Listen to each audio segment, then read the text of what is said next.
Hello दोस्तों, नमस्कार। मैं झुमकी के पापा आप सभी का हार्दिक स्वागत करता हूं। दोस्तों, आज के इस वीडियो में हम कक्षा 12वीं के विद्यार्थियों के लिए उनकी पाठ्य पुस्तक हिंदी के काव्य खंड में संकलित बापू के प्रति नामक कविता को लेकर आया हूं। दोस्तों, प्रस्तुत कविता बापू के प्रति सुमित्रा नंदन पंत द्वारा रचित काव्य कृति युगांत से संकलित है। इस कविता में कवि ने बापू अर्थात महात्मा गांधी के जीवन चरित्र, उनके आदर्शों एवं आचरण पर प्रकाश डाला है। यह रचना विश्व मानवता के विकास में महात्मा गांधी के योगदानों का परिचय देती है। इस कविता के माध्यम से कवि ने महात्मा गांधी को अपनी भावांजलि समर्पित किया है। तो चलिए दोस्तों, हम प्रारंभ करते हैं। इससे पहले अगर आप हमारी चैनल पर पहली बार आए हैं तो चैनल को सब्सक्राइब कर लीजिएगा, साथ ही बेल आइकन को प्रेस कर दीजिएगा। तो चलिए हम प्रारंभ करते हैं, ध्यान दीजिएगा। तुम मांसहीन, तुम रक्तहीन, है अस्थि शेष तुम अस्थिहीन। मांसहीन का अर्थ होगा जिसके भीतर मांस न हो, रक्तहीन जिसके भीतर रक्त न हो, अस्थि शेष अस्थि का अर्थ हड्डी, अस्थि शेष जिसके भीतर मात्र अस्थियां हों। तुम अस्थिहीन, अस्थिहीन अर्थात जिसके भीतर अस्थियां भी न हो। तो समझिएगा व्याख्या। कवि कहते हैं, हे बापू, तुम मांसहीन, तुम रक्तहीन, तुम मांस और रक्तहीन हो, अर्थात तुम्हारे शरीर में मांस और रक्त नहीं है। हे अस्थि शेष, अस्थि शेष मात्र अस्थि, तुम्हारे शरीर में मात्र अस्थियां हैं, हड्डियां हैं, तुम्हारा शरीर मात्र कंकाल है। तुम अस्थिहीन, तुम्हारे दुर्बल शरीर को देखकर ऐसा लगता है तुम अस्थिहीन कि तुम्हारे शरीर में अस्थियां भी नहीं हैं। तुम शुद्ध बुद्ध आत्मा केवल, शुद्ध का मतलब पवित्र, बुद्ध का मतलब ज्ञान, आत्मा केवल। हे बापू, तुम तो शरीर से बहुत दुर्बल हो, किंतु तुम्हारे शरीर में शुद्ध बुद्ध आत्मा, पवित्र ज्ञान से युक्त आत्मा निवास करती है। हे बापू, तुम शरीर से बहुत दुर्बल हो, किंतु तुम्हारे शरीर में पवित्र ज्ञान से युक्त आत्मा निवास करती है। हे चीर पुराण, हे चीर नवीन, पुराण अर्थात प्राचीन, नवीन अर्थात नवीन नया। हे चीर पुराण, हे चीर नवीन, हे बापू, आप चीर पुराण और चीर नवीन हो, अर्थात इस संसार में प्राचीन काल से भविष्य काल तक तुम्हारा यश सदैव बना रहेगा। आगे देखिए। तुम पूर्ण इकाई जीवन की जिसमें असार भव शून्य लीन, तुम पूर्ण इकाई जीवन की। हे बापू, तुम्हारा जीवन पूर्ण इकाई, पूर्णता की इकाई है, आधार है। हे बापू, तुम्हारा जीवन पूर्णता की आधार है, जिसमें असार भव शून्य लीन, असार अर्थात सारहीन, भव अर्थात संसार।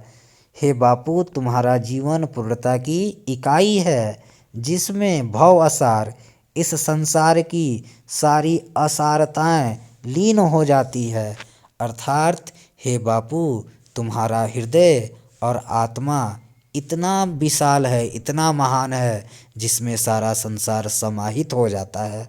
आगे देखिए। आधार अमर होगी जिस पर भावी की संस्कृति समासीन। आधार अमर, अमर अर्थात जो कभी न मिटे, आधार अमर। हे बापू, तुम्हारा जीवन, तुम्हारा आदर्श आधार अमर, एक अमर आधार है। हे बापू, तुम्हारा जीवन, तुम्हारे आदर्श एक ऐसी अमर आधार है होगी जिस पर भावी की संस्कृति समासीन, भावी मतलब भविष्य की संस्कृति, समासीन का मतलब प्रतिष्ठित होना, आधार अमर। हे बापू, तुम्हारा जीवन, तुम्हारा आदर्श एक ऐसा अमर आधार है जिस पर भविष्य की संस्कृति प्रतिष्ठित होगी। हे बापू, तुम बहुत महान हो। आगे देखिए। तुम मांस तुम ही हो, रक्त अस्थि, निर्मित जिनसे नवयुग का तन। तुम मांस तुम ही हो, रक्त अस्थि। हे बापू, जिस तरह से मांस रक्त और अस्थियों से मिलकर शरीर का निर्माण होता है, उसी प्रकार तुम्हारे उच्च आदर्शों और आचरणों से मिलकर निर्मित जिससे नवयुग का तन, इस नवयुग के तन का, नवयुग के शरीर का, नवयुग का निर्माण होगा। एक बार पुनः समझ लीजिए। हे बापू, जिस तरह से मांस, रक्त और अस्थियों के मिलने से शरीर का निर्माण होता है, उसी प्रकार आपके उच्च आदर्शों और आचरण से इस नवयुग का निर्माण होगा। आगे देखिए। तुम धन्य, तुम्हारा निस्वह त्याग है विश्व भोग का वर साधन।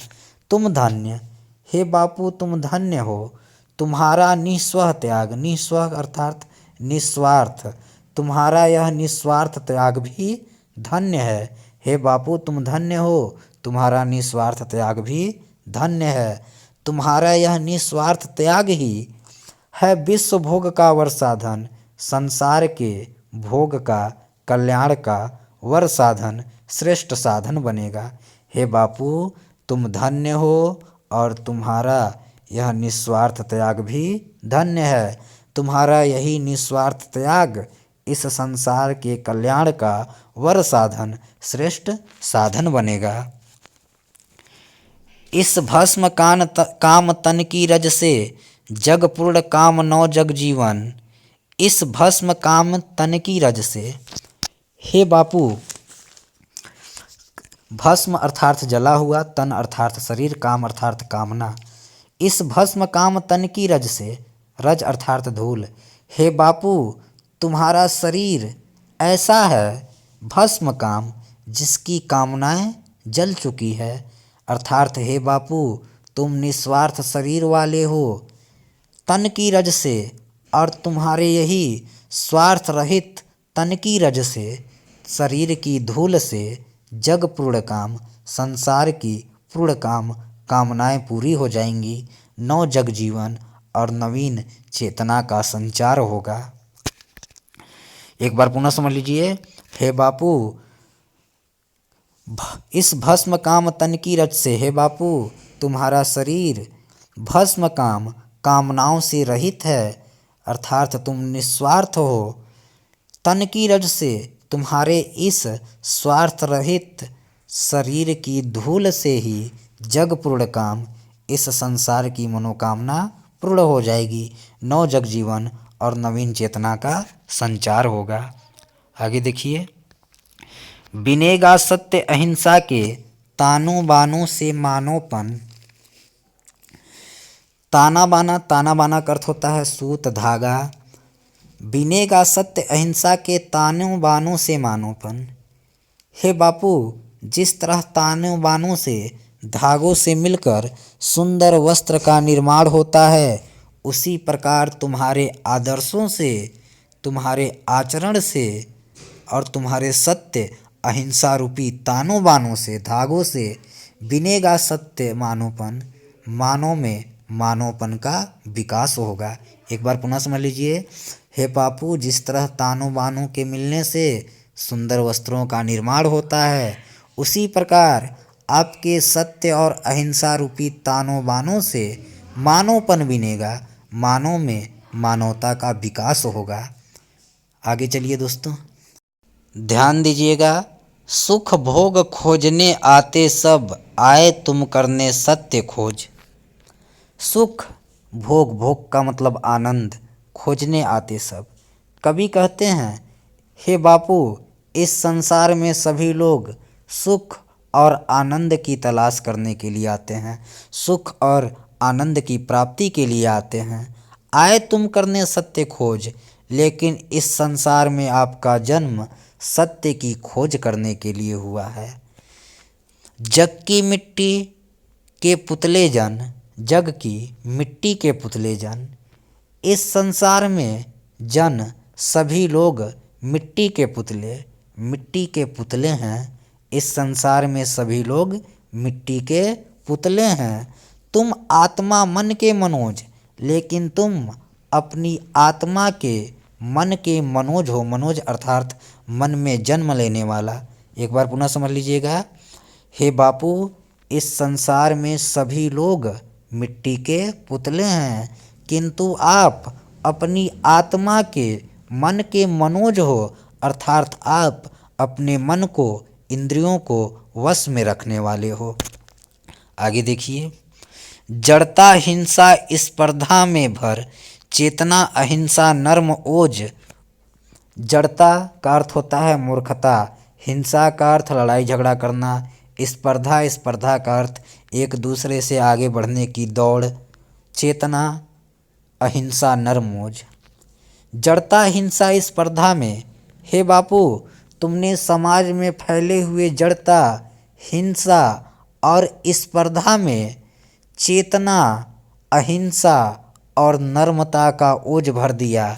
फिर से समझ लीजिए, हे बापू तुमने समाज में व्याप्त मूर्खता, हिंसा और स्पर्धा में क्रमशः जहाँ जड़ता थी वहाँ चेतना भर दिया, जहाँ हिंसा थी वहाँ लोगों को प्रेम से जीतने की युक्ति सिखा दिया, स्पर्धा में भर नरमोज, और जहाँ स्पर्धा थी एक दूसरे से आगे बढ़ने की होड़ मची हुई थी वहाँ तुमने लोगों को नर्म व्यवहार करना सिखा दिया। आगे देखिए, पशुता का पंकज बना दिया तुमने मानवता का सरोज। पशुता मतलब पशु के समान आचरण पशुता कहलाता है। पंकज, पंक का अर्थ कीचड़, ज का अर्थ जन्म लेने वाला, पंकज यानी कीचड़ में जन्म लेने वाला कमल। पशुता का पंकज बना दिया। हे बापू, जो पशुता अर्थात मूर्खता, हिंसा, स्पर्धा के कीचड़ में खिला जो कमल था, तुमने मानवता का सरोज, उसे तुमने मानवता का कमल बना दिया। अर्थात आपने लोगों के हृदय से जड़ता, मूर्खता इत्यादि बुराइयों को दूर करके उन्हें मानवता का आचरण करना सिखा दिया। पशुता का पंकज बना दिया तुमने मानवता का सरोज। तुमने पशुता अर्थात द्वेष, घृणा, नफरत, भेदभाव इत्यादि के कीचड़ में खिली जो कमल थी, तुमने मानवता का सरोज, सरोज अर्थात सरोवर में खिलने वाला कमल, उसे तुमने मानवता का कमल बना दिया। आगे देखिए दोस्तों, पशु बल की कारा से जग को दिखलाई आत्मा की विमुक्त। पशु बल का अर्थ होगा हिंसा। हिंसा मानवीय गुण नहीं है, हिंसा को पाशविक शक्ति कहा जाता है, तो पशु बल मतलब हिंसा। कारा का अर्थ होता है कारागार या बंदी गृह। जग का अर्थ होता है संसार। पशु बल की कारा से जग को, हे बापू आप इस संसार को पाशविक शक्तियों की कारागार से मुक्त करके दिखलाई आत्मा की विमुक्त, आत्मा को विमुक्त का मतलब मोक्ष की राह दिखलाई। अर्थात हे बापू आपने इस संसार में फैले हुए हिंसा को दूर करके अहिंसा के बल पर आत्मा को मोक्ष की राह दिखलाया है। विद्वेष घृणा से लड़ने को सिखलाई दुर्जय प्रेम युक्ति। हे बापू आपने इस संसार को द्वेष और घृणा से लड़ने की दुर्जय प्रेम युक्ति, दुर्जय मतलब कठिन, प्रेम युक्ति सिखाई। अर्थात हे बापू आपने इस संसार को सिखाया कि कैसे हम द्वेष और घृणा को प्रेम और अहिंसा से जीत सकते हैं। आगे देखिए, वर श्रम प्रसूति से की कृतार्थ तुमने विचार परिणित उक्ति। आगे नीचे लाल लाइन देखिएगा, तुमने विचार परिणित उक्ति, परिणित अर्थात बदल कर, परिवर्तित करके, तुमने विचार परिणित उक्ति। हे बापू तुम अपने विचारों को परिणित उक्ति व्यवहारों में बदल कर, हे बापू तुम अपने विचारों को व्यवहारों में बदल कर वर श्रम श्रेष्ठ परिश्रम के द्वारा, प्रसूति मतलब जन्म लेने वाला, श्रेष्ठ परिश्रम के द्वारा की कृतार्थ किया। अर्थात एक बार पुनः समझ लीजिए, हे बापू तुमने अपने विचारों को व्यवहार में परिवर्तित करके श्रेष्ठ परिश्रम के द्वारा इसे कृतार्थ किया। तुम्हारे कहने का मतलब यह है कि हे बापू तुम्हारे कथनी और करनी समान होते थे। विश्वानुरुक्त है अनासक्त, यहाँ हे रहेगा। विश्वानुरुक्त है अनासक्त। अनासक्त का मतलब जो खुद से मोह न रखता हो, जो खुद से प्रेम न रखता हो। हे अनासक्त, हे बापू आप खुद से प्रेम नहीं करते हैं। विश्वानारुक्त, विश्व अनुरुक्त, आप तो पूरे संसार से प्रेम करने वाले हैं। फिर समझ लीजिए, हे अनासक्त, हे बापू आप स्वयं से प्रेम नहीं करते हैं। विश्वानुरुक्त, आप तो संपूर्ण संसार से प्रेम रखते हैं। सर्वस्व त्याग को बना मुक्ति, इसलिए आपने अपना सब कुछ त्याग करके बना मुक्ति मोक्ष को प्राप्त किया। आगे देखिए बच्चों। उर के चरखे में कात सूक्ष्म, युग युग का विषय जनित विषाद। उर का अर्थ होता है हृदय। चरखे में तो आपको मालूम होगा कि महात्मा गांधी चरखा चलाया करते थे। कात सूक्ष्म, युग युग का, युगों युगों का, विषय जनित अर्थात वासना से जन्म लेने वाली। विषाद, विषाद का अर्थ होता है दुख। वासना का अर्थ क्या होता है? काम, क्रोध, लोभ, माया, मोह, अहंकार, ये सब क्या है? विषय जनित विषाद हैं, दुख हैं। तो एक बार फिर से समझिएगा। हे बापू आपने अपने हृदय रूपी चरखे से युगों युगों के विषय जनित दुखों को काट काट कर सूक्ष्म कर दिया, अर्थात आपने इस भौतिक संसार को त्याग करना सिखाया। आगे देखिए। गुंजित कर दिया गगन जग का, भर तुमने आत्मा का निनाद। निनाद का मतलब होता है स्वर, आवाज़। आगे इस पंक्ति को समझिएगा। भर तुमने आत्मा का निनाद। हे बापू तुम हताश और निराश लोगों में, हे बापू तुम हताश और निराश लोगों में निनाद भर तुमने उत्साह का संचार करके, हे बापू तुम उदास और निराश लोगों में उत्साह का संचार करके गुंजित दिया गगन जग का, आकाश को गुंजित कर दिया, संगीतमय कर दिया। आगे देखिए। रंग रंग खद्दर के सूत्रों में, खद्दर मतलब खादी, रंग रंग खद्दर के सूत्रों में जिस प्रकार चरखे से सूत काटे जाते हैं और उन सूतों से सुंदर वस्त्र बनते हैं, उसी तरह तुम भी अपने हृदय रूपी चरखों से विषय जनित दुखों को काट काट कर नवजीवन आशा स्प्रहलाद लोगों में नवजीवन इस प्रहलाद और आनंद का संचार कर दिया। एक बार पुनः समझ लीजिए। हे पापू जिस तरह चरखों से सूत काटे जाते हैं और उन सूतों से सुंदर वस्त्र बनाए जाते हैं, उसी तरह तुम अपने हृदय रूपी चरखे से विषय जनित दुखों को काट काट कर लोगों के मन में नवजीवन आशा और आनंद का संचार कर दिए। मानवीय कला के सूत्रधार तुम मानव जीवन के लिए सूत्राधार, सूत्राधार मतलब शुरुआत, तुम मानव जीवन के लिए एक नवीन युग का सूत्रापात किए, प्रारंभ किए। हर लिया यंत्र कौशल परवाद, यंत्र का मतलब मशीन, कौशल का मतलब कार्य, हर लिया छीन लिया।